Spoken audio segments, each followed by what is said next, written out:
ಪಂಚಮಸಾಲಿ ಸಮಾಜ ಬಾಂಧವರಲ್ಲಿ ಹಾಗೂ ನಮ್ಮ ಕೂಡಲ ಸಂಗಮದ ಪಂಚಮಸಾಲಿ ಪೀಠದ ಸಮಸ್ತ ಸದ್ಭಕ್ತರಲ್ಲಿ ಶರಣಾರ್ಥಿಗಳು.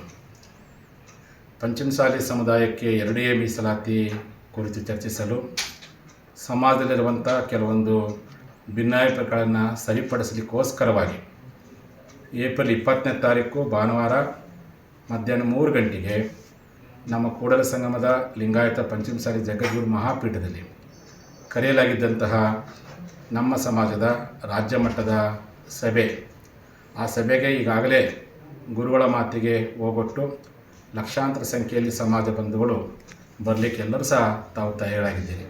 ಈ ವಿಷಯ ನನಗೆ ಗೊತ್ತಿದೆ.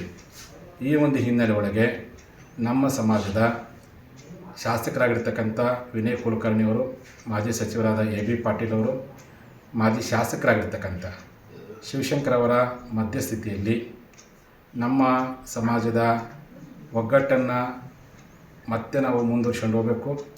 ಯಾವುದೇ ಕಾರಣಕ್ಕೂ ಭಿನ್ನಾಭಿಪ್ರಾಯ ಮೂಡಬಾರ್ದು, ಗೊಂದಲಗಳು ಬಗೆಹರಿಬೇಕನ್ನೋ ಉದ್ದೇಶಕ್ಕೆ ಸಮಾಜ ಹಿತದೃಷ್ಟಿಯಿಂದ ನಮ್ಮೆಲ್ಲ ನಾಯಕರ ಒಂದು ಒಪ್ಪಿಗೆ ಮೇರೆಗೆ ಏಪ್ರಿಲ್ 20ನೇ ತಾರೀಕು ಭಾನುವಾರ ದಿವಸ ನಡೆಯಬೇಕಾಗಿರ್ತಕ್ಕಂತಹ ಆ ಒಂದು ಸಭೆಯನ್ನು ಈ 3 ಜನ ನಾಯಕರ ಮೇಲೆ ನಂಬಿಕೆ ಇಟ್ಟು ಶಾಸಕರಾಗಿರ್ತಕ್ಕಂಥ ಬಸವನ ಪಾಟೀಲ್ ಯತ್ನಾಳ್ ಅವರು, CC ಪಾಟೀಲ್ ಅವರು, ಈರಣ್ಣ ಕಡಾಡಿ ಅವರು, ಅರವಿಂದ್ ಬೆಲ್ಲದವರು, ಸಿದ್ದು ಸೋದಿಯವರು, PC ಸಿದ್ದನಗೌಡರು, ನಮ್ಮ ಕರಡಿ ಸಂಗಣ್ಣವರು, ಶಿವರಾಮಗೌಡರು, ರಾಜು ಕಾಗಿಯವರು, ಇನ್ನು ಅನೇಕ ನಮ್ಮ ಸಮುದಾಯದ ಎಲ್ಲ ಜನಪ್ರತಿನಿಧಿಗಳ ಸಲಹೆ ಮೇರೆಗೆ ಸಮಾಜದ ವಿವಿಧ ಘಟಕಗಳ ಪದಾಧಿಕಾರಿಗಳ ಒಪ್ಪಿಗೆಯನ್ನು ಪಡ್ಕೊಂಡು 20ನೇ ತಾರೀಕು ನಡೆಯಬೇಕಾಗಿರ್ತಕ್ಕಂಥ ರಾಜ್ಯ ಮಟ್ಟದ ಲಿಂಗಾಯತ ಪಂಚಮಸಾಲಿ ಸಮಾಜ ಬಾಂಧವರ ಸಭೆಯನ್ನು ಹಿರಿಯರ ಮಾತಿಗೆ ಗೌರವ ಕೊಟ್ಟು ಹಿರಿಯರ ಮಾತಿಗೆ ಹೋಗೊಟ್ಟು ನಾವು ಮುಂದೂಡಲಾಗಿದೆ.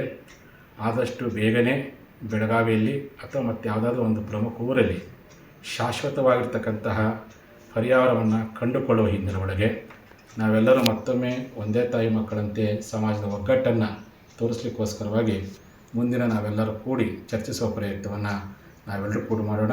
ಹಾಗಾಗಿ ಈ ಒಂದು ಶಿವಶಂಕರ್ ಅವರು ನಿನ್ನೆ ಹೇಳಿಕೆ ಕೊಟ್ಟಂತಹ ಏನು ಹಿನ್ನೆಲೆಯಲ್ಲಿ ಅವರ ಮಾತಿಗೆ ಹೋಗೊಟ್ಟು ನಾವು ಅವರ ಒಂದು ಹೇಳಿಕೆಗೆ ಬದ್ಧರಾಗಿ 20ನೇ ತಾರೀಕು ನಡೆಯಬೇಕಾಗಿರ್ತಕ್ಕಂಥ ಆ ಒಂದು ಸಭೆಯನ್ನು ಇವತ್ತು ಮುಂದೂಡಲಾಗಿದೆ. ತಮ್ಮೆಲ್ಲರ ಸಹಕಾರ ಇರಲಿ. ಶರಣಾರ್ಥಿಗಳು.